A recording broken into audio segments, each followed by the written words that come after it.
mathematicians. I am excited to work with you guys on another number talk on subtraction fact fluency, which means that we are going to be working on subtracting within 20. So let's look at today's goal together.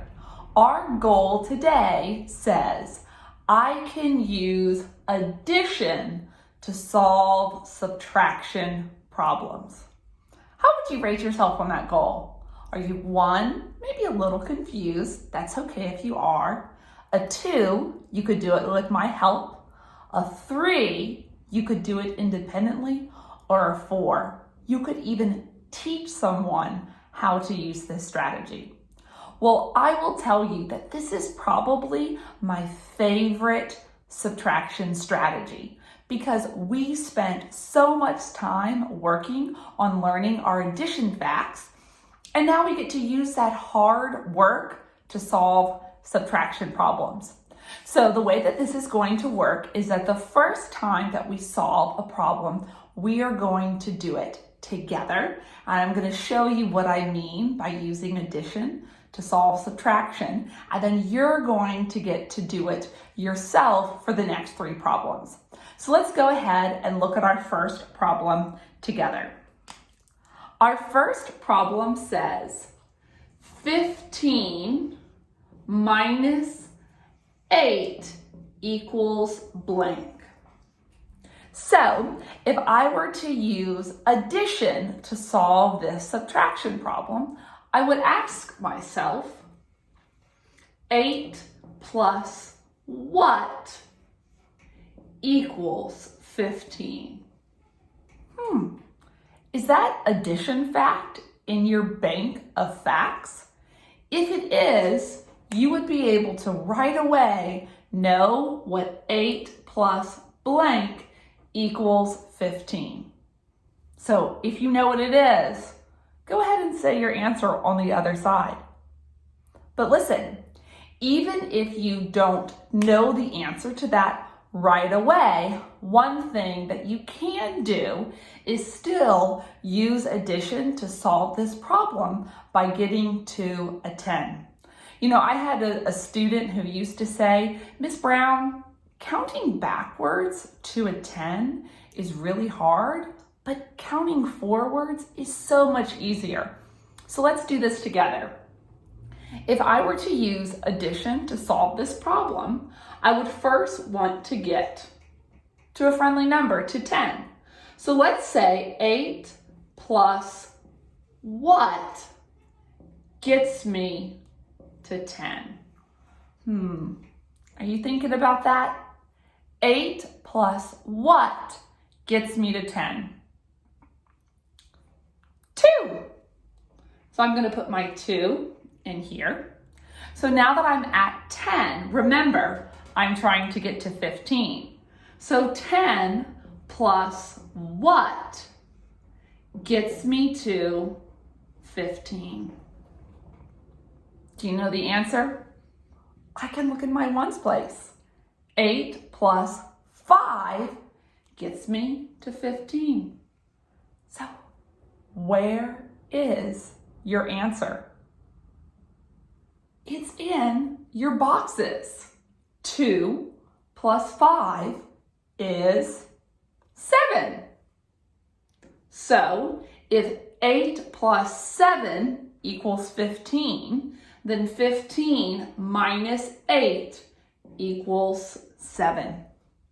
So now that we've done one of these together, are you ready to try this by yourself?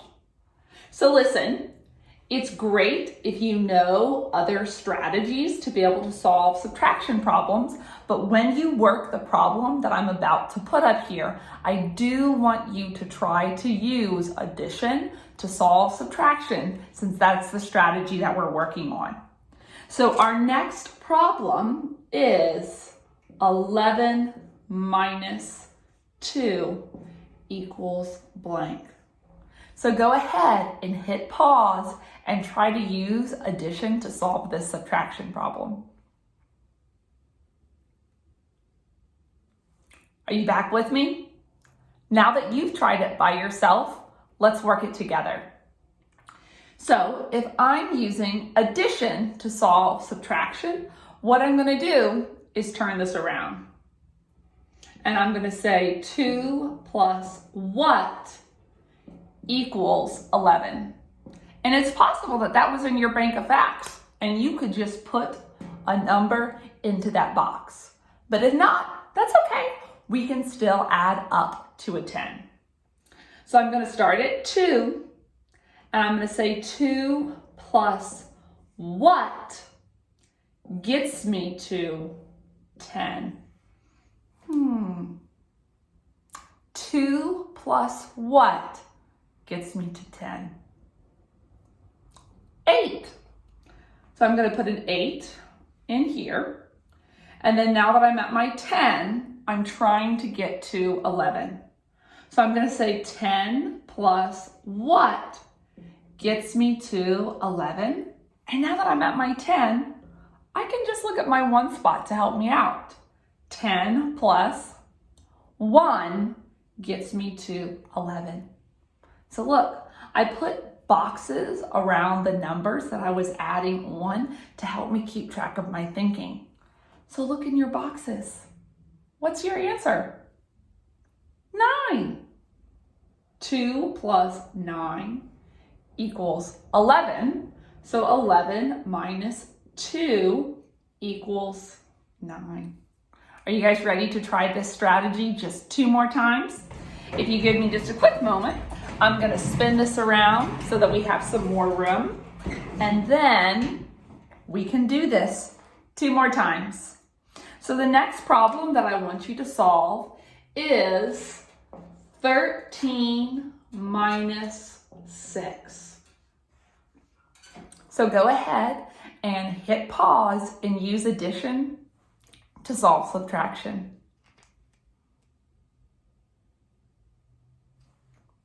Are you back with me?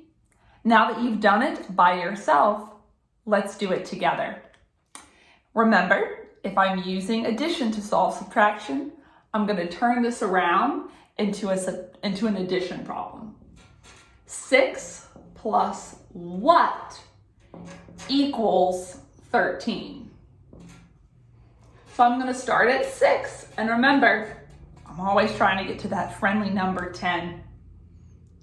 6 plus what gets me to 10? 6 plus 4 gets me to 10. And now that I've gotten to 10, I'm trying to get to 13. So I can look at my one spot.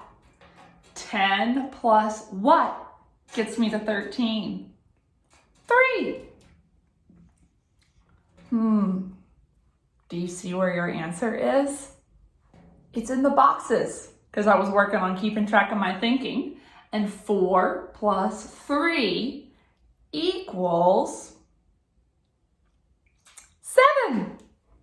So if 6 plus 7 equals 13, then 13 minus 6 equals 7. There we go. We're just going to do this one more time. Finally, here's your last one. Your last one is 14 minus 7. So I want you to go ahead and hit pause one more time and use addition to solve subtraction. Are you back? So my first step is to turn my subtraction problem into an addition problem. And I'm going to say 7 plus blank equals 14. I'm kind of giving you a big hint with what I'm about to say. Is this ringing a bell as a double fact? Let's go ahead and still add up to 10. If I'm at 7, I'm going to say 7 plus what gets me to 10? 7 plus 3 gets me to 10. And now that I'm at a 10, I've got to add up to 14. So 10 plus what gets me to 14? And remember, I can look at my ones. 10 plus 4 gets me to 13. And I was keeping track of my work, so my answer is in my 3 and my 4. 3 plus 4 is 7. 7 plus 7 equals 14. So 14 minus 7 equals 7. Alrighty, I hope that you guys had fun stretching your brain with me today. And remember, whenever you're practicing your subtraction fact fluency, this is a strategy that you can work on using. Thanks, mathematicians. Bye.